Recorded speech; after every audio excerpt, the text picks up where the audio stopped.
Let's bring in right now Democratic Senator from New York, Majority Leader Chuck Schumer.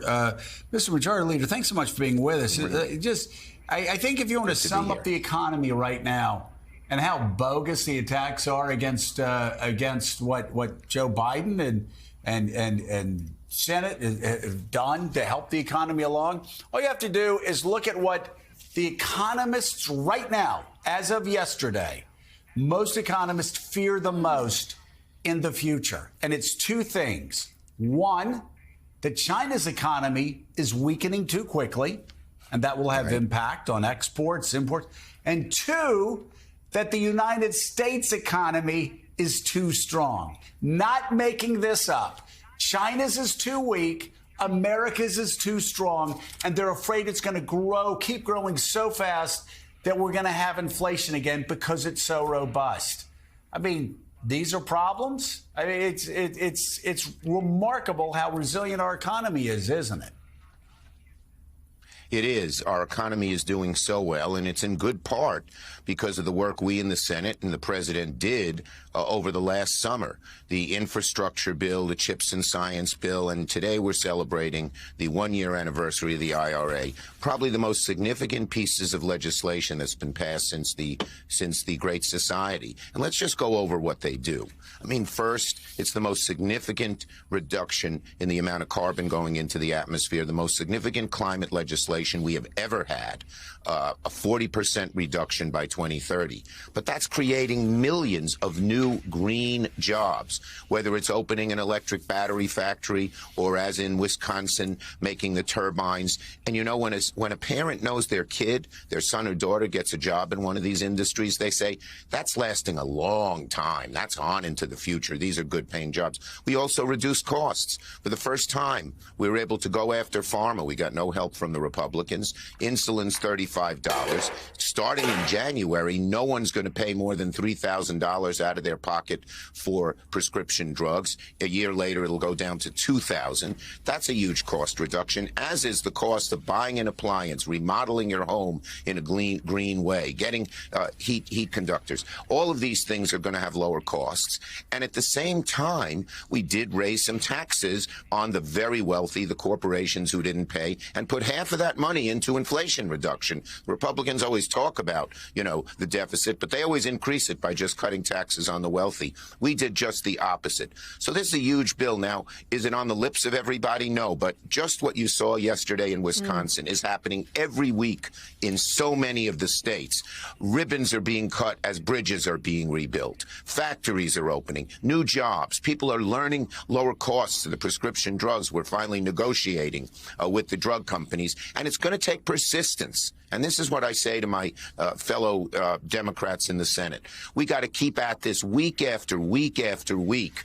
Every week, a new thing happens, and it will, by the year from now, people will know. They will know the economy is strong. You know, Joe, you mentioned the economy is strong, but it's often a lagging indicator. People still remember 8 months ago where things are at, but by next summer, they won't. They will see just the things that you have, and the economy will be a strong suit for us.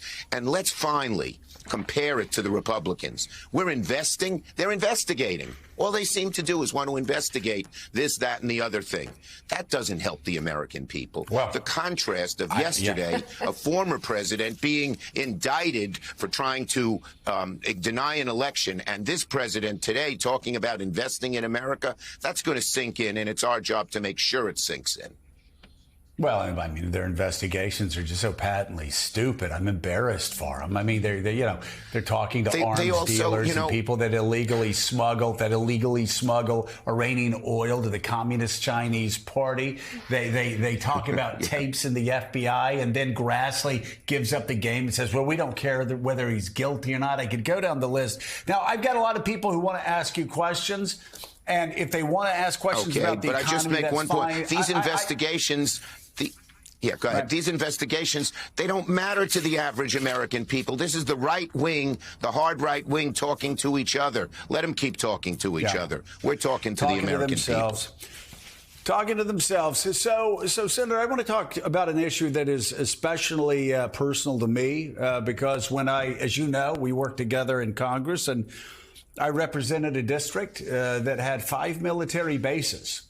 And my job was to go to Washington to do several things, but one was obsess over military readiness.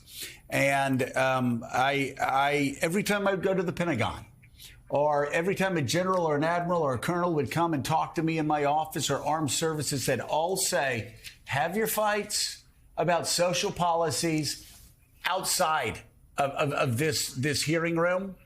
Let's focus on the readiness of the United States Armed Forces.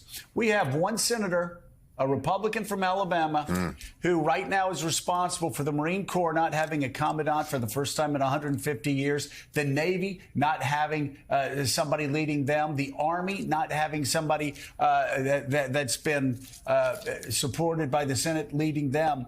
And all the military is saying this is a real readiness problem. Even people in Alabama are against what Tuberville's doing. How do we break the impasse? Why won't Republicans stand up and speak out for the good of the men and women who risk their lives in uniform? You know, Republicans have always prided themselves on being the national security party. And yet, that's right, they are letting Tuberville do this. If their whole caucus, the rest of them said, stop, we demand you stop, he would have to stop. Now, McConnell and Thune have said what he's doing is wrong, but that's it.